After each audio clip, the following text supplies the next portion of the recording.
Nananawagan po ako sa nanay. Ano naman po, tulungan niyo ako.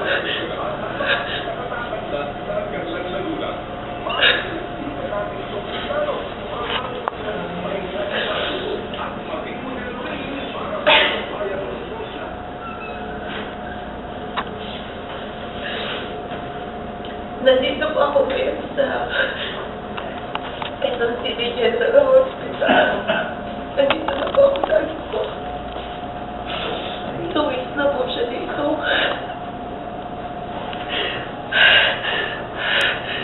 Kahit sana po, nakikiusap ako sa inyo kahit yung pang-araw-araw na lang po niyang gamot. Kahit yun lang po may tulong niyo.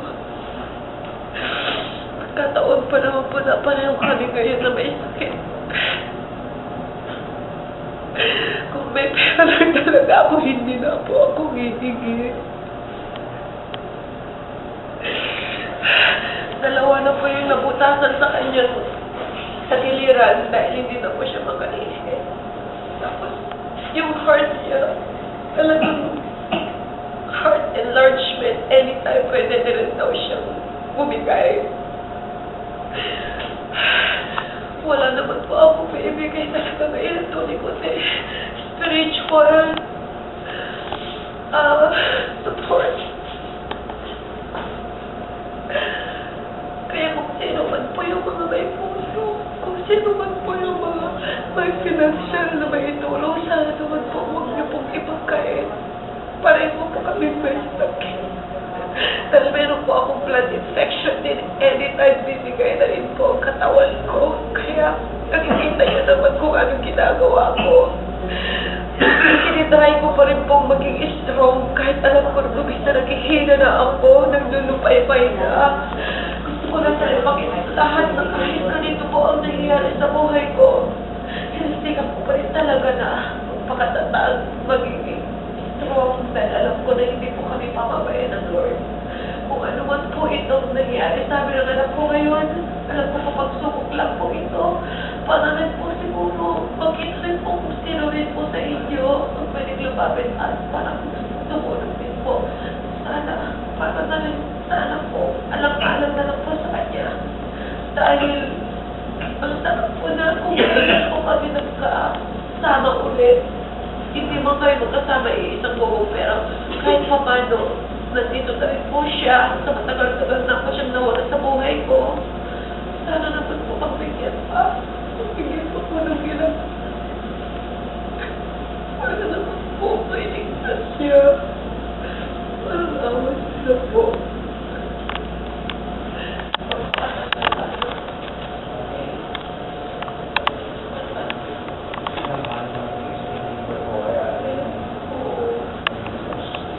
Pati pala liver, hindi lang pala yung heart niya, pati yung liver din. Ako din po, meron din ako heart palpitation. Kaya kami na bumibigay na rin po yung puso ko. Kaya, nakita niya sa siguro, nag-lie down na rin po ako, pinagawasan ko na rin po ma-stress. Gusto ko rin po tahimik. Kasi, nasusalang ko talaga yung tahimik sa buhay. Kaya ako na rin mag-aas po ng kahit ko tulong kahit support bago po mawali ang lahat. Sana po kayo sa akin.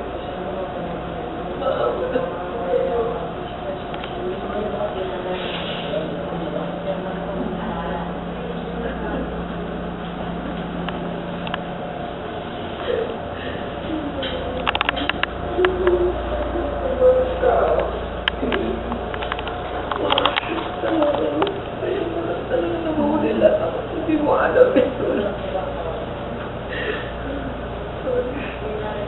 Basta maniwala na dadapalin na yung kumada. Yung sakit. Pag nawapalo ako sa bahay, Mama! Mami! Kinapin pa rin talaga. Kinapin pa rin talaga. Kasi ako po rin ang galing niya. Ano nangyari? Nagsama na gusto tayo pa rin.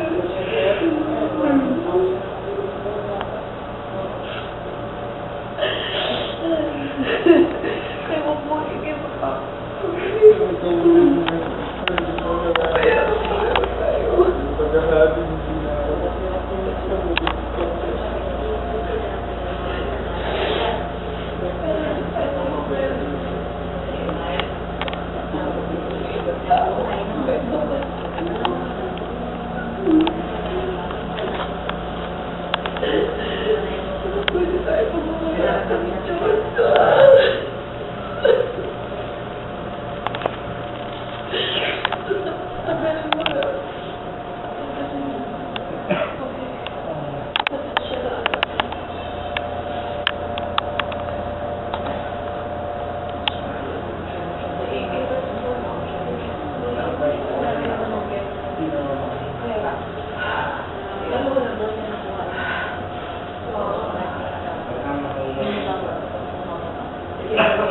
Pahinga mo muna si Stanley.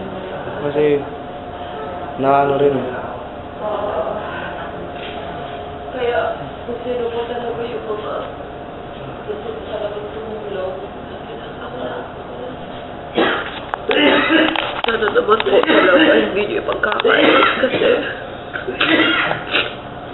alam ko po na may mga tao dyan na siguro naman po kung sakali man kayo po yung nandito at dito sa kalagayan po namin. Alam ko po na mararamdaman niyo rin po at nararamdaman niyo rin alam ko. Siya nga pala si Jovi. Si Jovi, salamat. At kahit paano na-share ko rin yung blessing binigay mo. Kahit paano nakapunta po kami dito. At nakita ko na rin yung anak ko.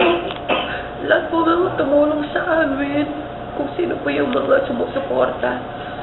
I hope po kayo magsawang sumuporta. Lalong-lalo na po ngayon. Kailangan mo kaya ng aking anak.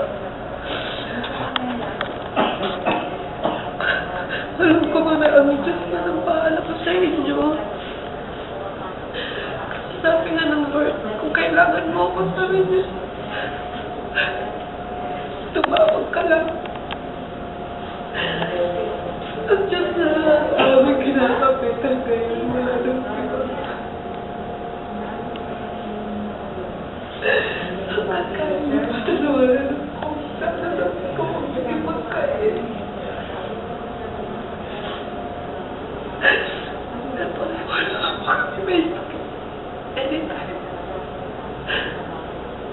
Bigay na rin po ako. Kailangan pinagtatanong ko lang ang sarili ko. Kasi kailangan ko na lang magpapagsabi. Kahit alam ko magbibigay na rin ako. Ang importante lang. Alam ko na may mga tao ko rin dyan.